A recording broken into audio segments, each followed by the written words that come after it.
Hello and welcome to the Product Biz Podcast. Today we have a super special guest, Gloria, who is going to be sharing all her tips and insights on PR, getting into gift guides, and so much incredible knowledge that she has in this space. So, welcome, Gloria. I'm so excited to have you here and would love for you just to introduce yourself right off the bat and let people know what you do and how you help small business owners. Hey, yes. Okay, so I love small business heroes. That's what I call everyone. So I am Gloria Chou, last name spelled Chou. I am a small business PR coach, mainly for female product owners, and I've never worked a day in any PR or marketing agency. So I actually started cold calling newsrooms and hacked my way into getting people on, all the like CNBC and Wall Street Journal and New York Times, Oprah's favorite things. And I will share with you today kind of how any small business owner can hack their own PR and get featured. I love it. And I think this is such an interesting topic too, because it sounds like you've gotten people featured in some pretty big names, which is fantastic. And before we dive into how to get featured in that way, tell me a little bit more on why this is important. Like, why should small business owners be focusing on PR and getting featured on these different platforms with these different magazines? What's the benefit for them?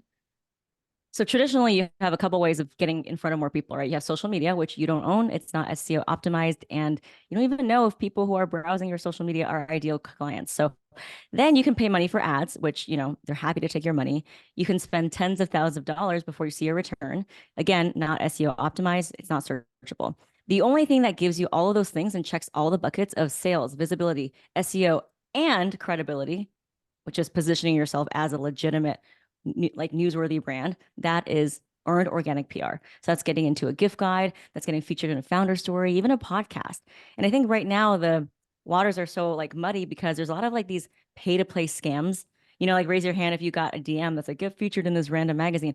That's not what I'm talking about. Right? I'm talking about like getting onto Oprah's favorite things. Or, we had someone last week get onto BuzzFeed for one of the best gifts for Chinese New Year. Or if you make skincare, we had someone who got into Elle for like the top 10 skincare face oils. Those are the most powerful ways to drive not only sales, revenue, but establish yourself as just an incredible, valuable brand. I love that. I think that's such a good way to look at it. I love how you explain social media and ads.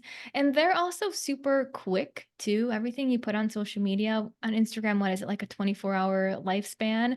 However, if you're on these gift guides, I'm sure your clients and the people you work with, when you've been on a gift guide, even if it was from 6 months ago or last year, it may come up when people are searching for that gift guide later on for the next holiday season or whatever it may be. So I think that's awesome. I think there's so much awesome benefit to this and such an untapped place for small business owners to really play in, which is pretty freaking cool. So, tell me a little bit more about your background because I heard you say that you never worked in PR. So, you just started like reaching out and cold calling. Tell us a little bit more about that story that really makes you an expert now of what got you interested in PR and a little bit more on just what you did to share with us, how you know all that you know today, and maybe what results like you saw from that too. So here's the thing, old school PR was built on the assumption of privilege and access. You had to pay someone who knew someone in the media. And I'm here to just disrupt that whole thing and disrupt the status quo. It's really about letting people of all lived experiences, especially BIPOC founders, to be seen in the media. Now, growing up as an Asian American first generation immigrant, I never saw myself in media. And I really think that this is sacred work we are here to do, to pitch ourselves, to own our story, and to really confidently reach out to the media. And what I found, and I never worked in PR, by the way, I used to be in government, is that these media gatekeepers, right? These industry agencies who want to charge you 10, 20, $30,000, they don't want you to know that journalists actually don't want to talk to a PR rep. They actually want to talk to the founder. And so why are we buying into this narrative that you need to pay them as a media gatekeeper? So that's kind of the first thing is my mission is just to disrupt that whole thing, to give the key back to the small business owner, say you own the power of your story. It's just a matter of knowing how to present that. And it's not going to be your marketing pitch and your sales pitch. And in a little bit, we can go into how to pitch for, a piece of news or an outlet, but it's a different way of messaging that we're not really taught. But once we know it, all of the opportunities start to appear. So that's why I call myself kind of a advocate for the underdog. And another thing is, more Black women start businesses than any other demographic. So there's a lot of diversity in small businesses, but we don't really see that represented. And so to be able to change that narrative is we need to just all do our part to pitch to the media so that we can get our stories, our missions, everything represented in the small business landscape. I love it. I can tell you're really passionate about it too, which I think just makes it awesome to hear what you've learned from everything that you've done. Okay, cool. So let's dive into some more tactical things because I know you help people get featured in gift guides and product roundups. Now, I think most people know what gift guides are. Product roundup, I think some people will know, but can you just talk us through maybe those two avenues, what they are? Very basic, and we'll start there. Yeah, so there's different types of media, right? So there's the print media, there's the online media, and there's different types of stories. You have your founder story, kind of like a business insider, how I built this kind of thing. And then you have your product focused things that maybe what we're talking about today. So if you have a product that's giftable, that's shareable, and no, it doesn't have to be a physical product, it could be a digital product. It's really kind of the most pinnacle thing is if you can get into a gift guide because that is millions of eyeballs on your product with backlink to your website for buying. And here's the thing, why would people be reading a gift guide unless they actually have an interest? So you're actually hitting the right people at the right time, not just some random person scrolling on Instagram. Gift guides are great because there are so many of them. I literally interviewed someone who actually was a coach in one of our PR programs, and she writes the shopping list, so like best things to buy this holiday. And she told me that at her publication alone, at one publication, they were doing more than 30 gift guides in 1 month. Wow. And each gift guide has 10, 20, 30 items. So think about the possibility for you to get featured not only in just one gift guide, but multiple gift guides. And here's another thing. If your product is, and most products are, a fit for many different demographics, you could get into a Valentine's gift guide. You can get into a Mother's Day gift guide. You could do best gifts for her, even bridal gift guides, and Q4 gift guides. So don't pigeonhole yourself into thinking, well, it's just Q4, holiday, Christmas.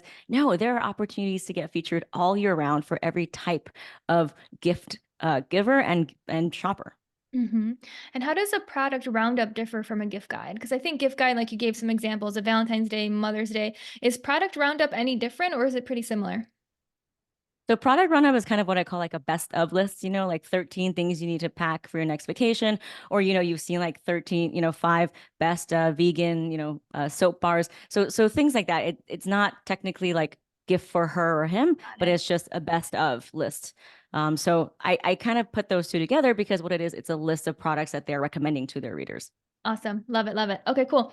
So now that we understand the importance and what these gift guides and roundups are, how do people get started? If they're like, cool, Gloria, you sold me on this. I want to see if I can get a gift guide. What is that first step that that small business owner takes to make that happen? But I love what you said because it's really 90% mindset. I think all of us are tricked into thinking, well, we cannot get featured if, we don't have a big, following or we don't have like a celebrity spokesperson. That is absolutely not true. We have thousands of founders getting featured alongside, huge, titans of the brand. So you don't need to be in a certain, stage of business. In fact, there's a lot of appetite now for indie brands and people who have different from relations and maybe something with like a mission driven product. So those are all great ways to pitch. In terms of how to get started, if you have the mindset part down and you know that you want to get featured, it's really about finding the occasion or the seasonality to do that gift or product guide. So I want you to write down maybe 3 to 5 different types of articles you can be in. So if you make a facial product, it could be in sustainable, eco-friendly skincare. It could be in skincare for winter. It could be in best bundles for self-care. So whatever those buckets are, like start listing that out. And then soon enough, you're probably going to have more than 3, by the way. You're going to realize, oh my God, there are so many different categories that people can gift this or use this. And then I want you to start picking out the best product for each thing. So if you have 3, 5, 30 different products, you're not going to pitch all 30 products. You're going to pitch the best one for the season. So if you make like I said, clean beauty or skincare, what you want to pitch for summer is going to be different for winter. And what you pitch for the holiday bundle is going to be different for Valentine's Day. So first start with the season, the category, and then start with 1 or 2 products. So they could be your best sellers. It could be something with an ingredient that's, perfect for that season. So summertime, think refreshing, think citrus, right? If you're thinking of wintertime, you're thinking of moisturizing, luxurious, warmth. So those are kind of ways to get you started. And then after that, you kind of have your a skeleton of kind of what you're going to pitch and what to pitch. Then we should talk about how do you actually put everything into an email so that the person on the other side of the receiving button, which is, a journalist or an editor can say, yes, tell me more. That's the whole point of the pitch is getting the journalist to say, yes, tell me more. Mm-hmm. And that in and of itself is something that I teach. It's kind of it's kind of something that is a muscle. You have to, become a better writer. But to me, there's no greater skill that a founder can harness other than to know how to get a yes from the person on the other side of that send button. Mm-hmm. Can you give us some general guidelines on that marketing pitch, or maybe like mistakes people make or things to watch out for? What tips would you give someone who's like, okay, I understand what occasion or season, I understand what product. Now, what do I actually do in that physical email? Yeah. So here's the thing. From helping thousands of founders get featured and literally cold calling and with no connections, I started to pick up on patterns on, okay, what is it that a journalist who I've never met before is going to give me the time of day?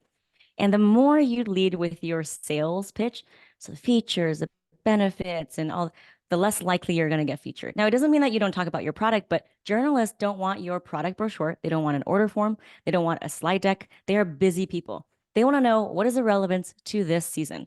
So, in terms of overall pitching, the two magic ingredients you must have to get the person to respond is specificity and relevance.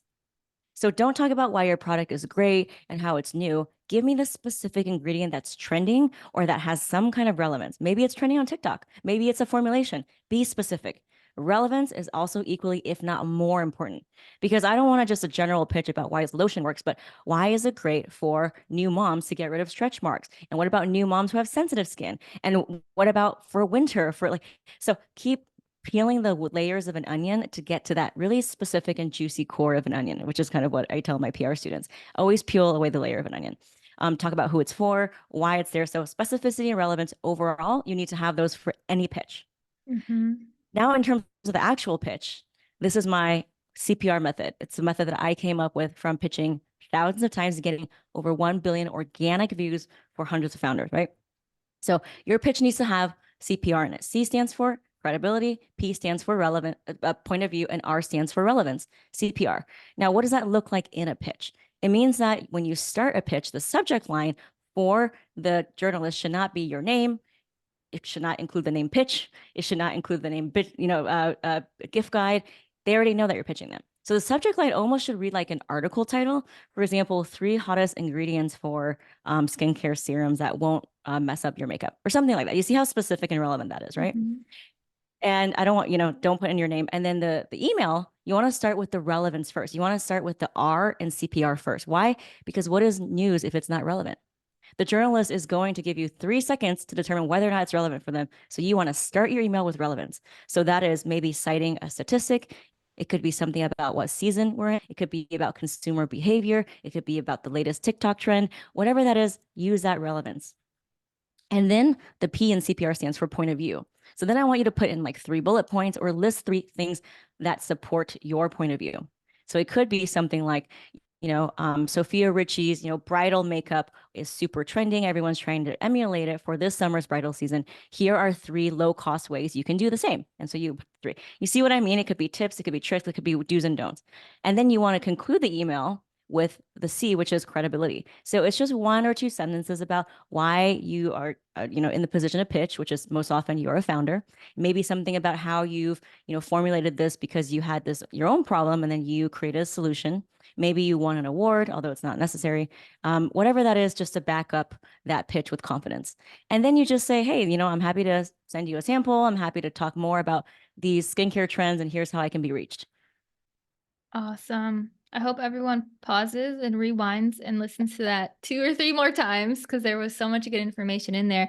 And I love what you said about relevance and specificity. So tell me this, it sounds like when you're pitching, and in most cases, are you pitching something super unique? Is this email going to be super unique for every single person that you reach out to? Or is there any way that, okay, maybe if I'm pitching about skincare for Mother's Day, I can take this pitch and maybe adjust it a little bit, but send it to 5 different people. So, what do you recommend there? Because I know there's a fine line of being super personal and personalizing the email. And also, maybe there's the other side of like, how do we make this more streamlined? Are you on the train of thought of like, Yeah. it's got to be personalized? If it's not personalized, I don't do it. Or what do you think in that on that side? I mean, that is such a good question. In an ideal world, we would personalize every single email and comment on the last article they wrote. And, we teach students how to do this in our program, but listen, we're busy. Like we don't have time to do that. But at the minimum, you need to have that relevance. And so if you have the relevance, whether it's Mother's Day, whether it's Sustainability Earth Day, and you have sustainable packaging, that usually will do 80% of the work for you. So the relevance is really important. Now you can go and further personalize it if you happen to see the journalist. And by the way, everyone should install a Google News alert today to know all the articles being talked about in your industry. Let's say you got a notification that this journalist is writing about your industry. You copy and paste their name. You want to reach out to them. Sure, you can definitely go ahead in the first sentence of the email and say, "Hey, I loved your roundup of the best vegan, skincare things last year. If you're writing the same one for this year, I would love to talk about my product." So you can definitely put that in there. I don't think it's 100% necessary all the time, but Mhm. think of it as a relationship building. An email is just not enough. So what I want you to do is send an email and then DM them with a follow up.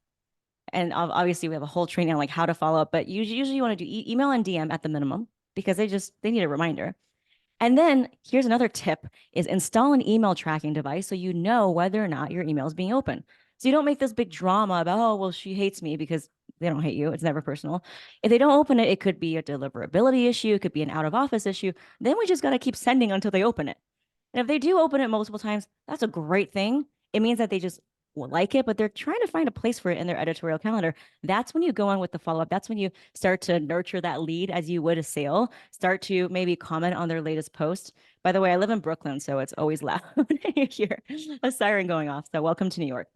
Mhm. It's just keeping that lead warm, right? And it doesn't mean that they're not going to feature you. I had so many people who send out pitches and they don't hear back, and all of a sudden, boom, they got featured in an article. And so I always say it's kind of like think of pitching kind of like a conveyor belt of your luggages. Like how when you're like at the airport and there's like luggages coming out and some people pick it up. Maybe sometimes you need to wait like two turns before someone picks it up, but it's on the conveyor belt at least for them to see it. So do yourself a favor and put your luggage on the conveyor belt. Pitch early and often. Follow up. Install an email tracking device. Install a Google News alert. And then it just becomes this thing that you know how to do, like any other thing in your systems, like create like social media. And you can, allocate 1 to 2 hours a week, send all your pitches, send all your, DMs. You can even schedule send your emails. And then it becomes a system where it's very unemotional and it doesn't seem like a lot of effort. And you're consistently getting, in front of journalists. Mhm. I love the follow-up guidelines that you gave because that's a question I get a lot, especially because in this regard on follow-ups, it's very similar to store outreach. Like when you're pitching your products to be in someone's store, very similar. Like send them an email, follow them on Instagram, send them a DM, build a relationship. I love that you're saying all those things.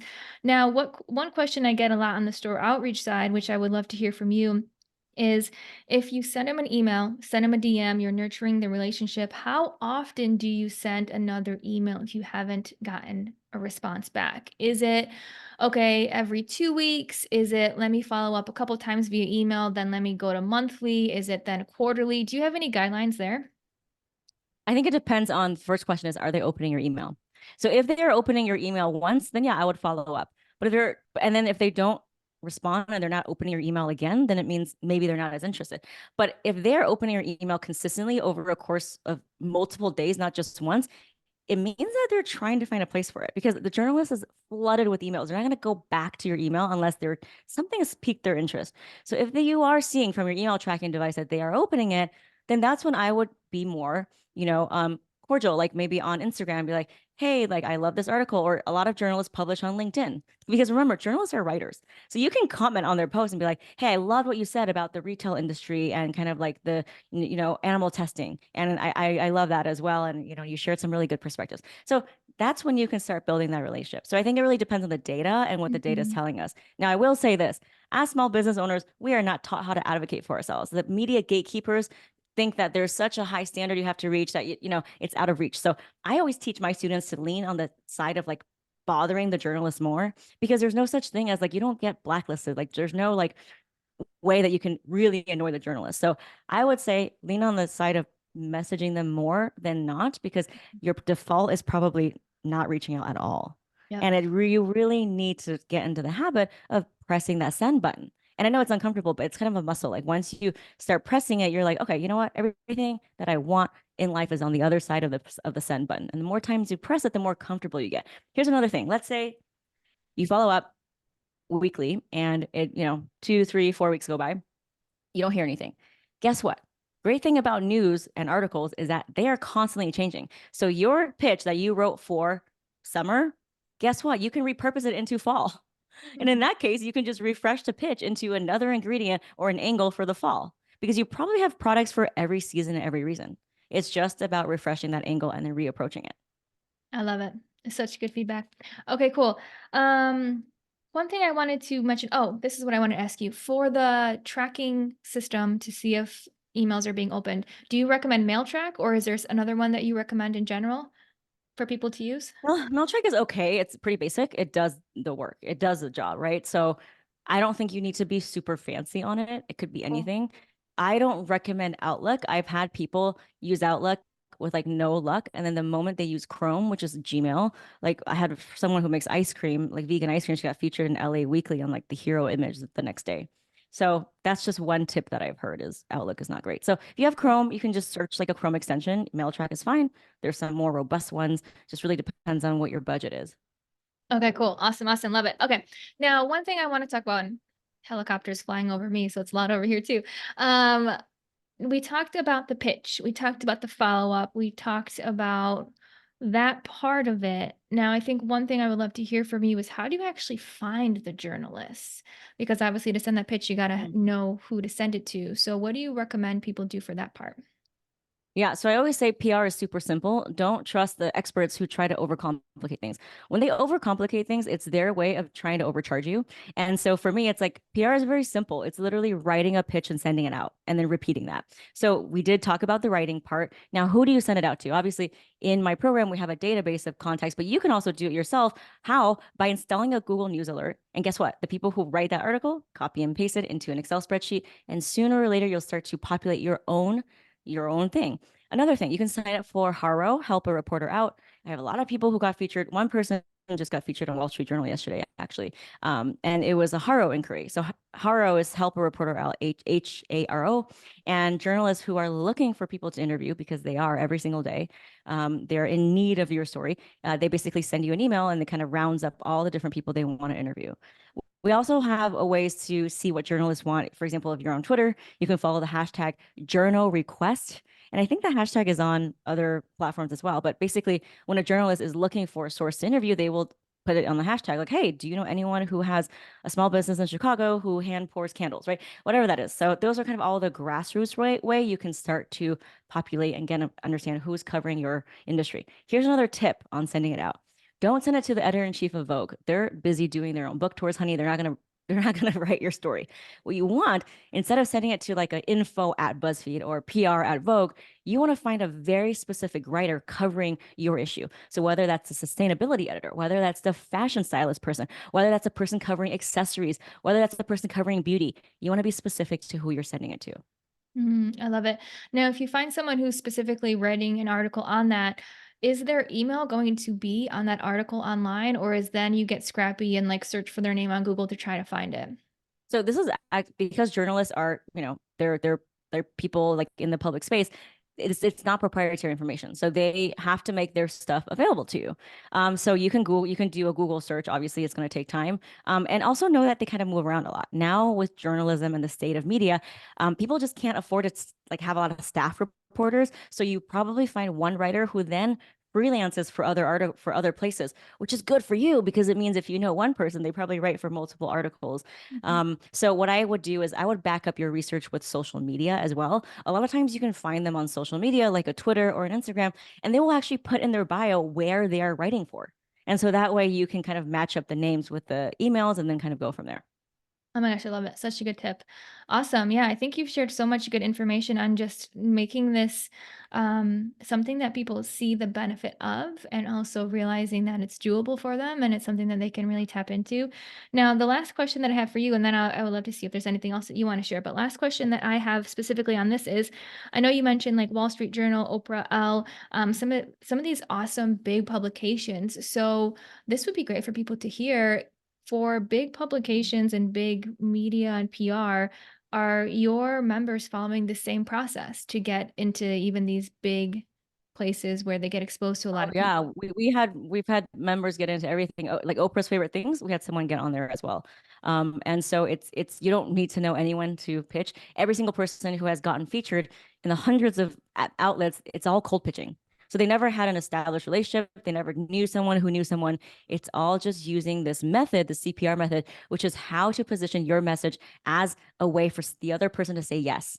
And so it's Mhm. a value driven conversation. And this has worked even for people who are trying to pitch to wholesale, honestly. But it also works for like LinkedIn messages. If you still like condense the pitch into something, but still being, specific, relevant, like having a bit about your credibility and point of view, it also works for DMs. But remember, all the pitches need to be specific and relevant. Cool. Okay. Actually, I'm going to ask you one more question. As you were talking, this popped up. So, do you see any correlation between the people who are getting featured from doing this cold pitching and the state of their product, business, Instagram, or website? So, what I mean by this is like, Mm. do you feel like a super credible website and Instagram is probably going to help your odds? Is there any correlation there? Or is it like, hey, just pitch and see what happens? Or there's probably maybe a middle ground. But what do you think matters in terms of website and Instagram, like professional photography and all those other components that can really help, I think, on the credibility side? But I'd love to know your point of view. So credibility is actually the least important part. We had people who even like got featured when their website was still kind of under construction, or let's say you don't have your product yet. Guess what? You can do a wait list. So these are kind of just barriers that we put in our mind. Now, if you are in something that's very visual, so if you're in skincare, fashion, makeup, those are visual mediums. So you probably do want to invest in good brand photos, but you don't need to have a lot of followers. All the journalists I'm talking to, they're not looking at your Instagram because they know that you can buy followers. So that doesn't impress them at all. It's really about what is your story? Like, what is your unique value add? How is this product going to be beneficial to their audience that season? So again, always back to the relevance. Mhm. We've had people who are, most people are just team of one person, pouring candles in their garage, and they were able to get featured in so many places. We had someone who makes soaps, and it's not pretty. It's just a bar of soap, but her whole thing was no packaging, zero waste. And she has been featured on like 13 different places, like Condé Nast Traveler, Martha Stewart, Refinery. So it's really about taking that one product but repurposing it for different things. So she got featured in like, how to be sustainable this summer for a backyard barbecue because then she's positioning herself as a sustainability expert. So you don't always have to only talk about your product, right? You can talk about the status of clean beauty. You can talk about we have someone who makes non-toxic dresses and about fabric dyes and how that's harming our health. So now she's talking about hormone imbalance. So always think, okay, you're not just confined to your product and gift guides. You can also talk about, you know, what's happening in your industry. Beautiful. I love it. I think that's such good content. And I hope people, as you're listening too, you can start to take the insights that you're sharing and use that in multiple different avenues. So, for example, like you mentioned, the bar of soap who doesn't have any packaging, like that's a great angle just to always talk about on Instagram. Like, cool, you just probably could create 10 pieces of content just on that and really focus in on that, on something totally separate other than PR, but using some of those ideas of like, cool, what else can I talk about and what other ways can I share about my product? So, I think it's great to see how what you're sharing and the concepts you're sharing can actually be used in multiple different ways, which I think is always great to hear that.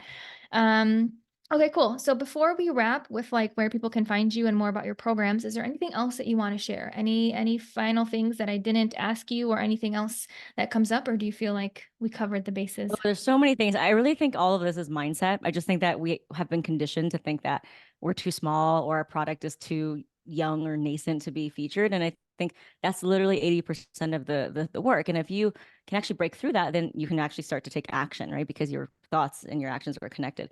I get questions a lot around samples, and I will say that Mhm. nobody who has gotten featured in our program, and they've gotten featured in all the top magazines, no one has had to send a sample unless you're getting on TV, like unless you're on Good Morning America and they're like actually doing a product demonstration, be very careful of these like fake influencers who are just wanting free stuff from you, who say that they're writers. So this is also why it's becoming a little bit more complex in the age of influencers who are saying that they're journalists. So very careful of people asking all these samples. You want to make sure that it's low cost to you. And I don't want you to like be out of budget sending people samples. So I talked to the shopping and beauty editor at Allure, and she's like, I have so many samples, I don't even want another sample. right? I just want to know your story. I want to know why it works. And, that's it. So she doesn't actually need any samples to first, say that it's good or bad. Now, some people will, but I will say that it's not 100% always a requirement as a default. Beautiful. Such a good tip. Love it, love it. Okay, awesome. Well, this has been such a good episode. There's so many good pieces of information that I know people will walk away with. I'd love for you to share where people can find you, Instagram, your podcast, your program. Give us all the details so they can keep in touch. Yes, like so many things. Oh, we didn't even talk. One more thing is about affiliate links. I know a lot of people ask me about that. So a lot of times when you get featured, the magazine will be like, okay, well, do you have like an affiliate link? And not always, but sometimes they do. So if they do, then it basically means that, like, if you make a sale through their website, then they get a proportion. It's a win-win. And you can definitely do that. You can provide, so there's a couple websites. You can go on ShareSale, you can go on Skim Links. So those are kind of ways when people do ask for affiliate links, you can do that. It's not technically pay to play, right? Because you're not paying them to be featured. It's more of, do they get kind of a scratch on their back if they scratch yours? So that's really what it is. I would love to continue the conversation. I know we can only cover so much. I do have a freebie for everybody. If you want to get into a gift guide, we have rounded up the top 10 proven angles for all year round to get featured in a gift guide. And we actually give real examples of each one. So you can DM me the word gift guide. I'm at Gloria Chou PR. That's Gloria Chou PR, the word gift guide, and I will give you that freebie. And then I also have my own podcast called Small Business PR, where we actually interviewed the beauty and shopping journalist at Elle, and to be like, what are you looking for, and what are your thoughts about samples? So that's really my way of not gatekeeping information and making it accessible. My program, my PR program, is the only one I think on this planet that's allowing small businesses to get featured by disrupting old narratives and not needing connections or privilege. It's really giving you the power to write your own story and connect with journalists so that you own the connections because you are powerful. So you can find out all the things, but Instagram is usually where I'm hanging out. So DM me the word gift guide and check me out on my podcast, Small Business PR.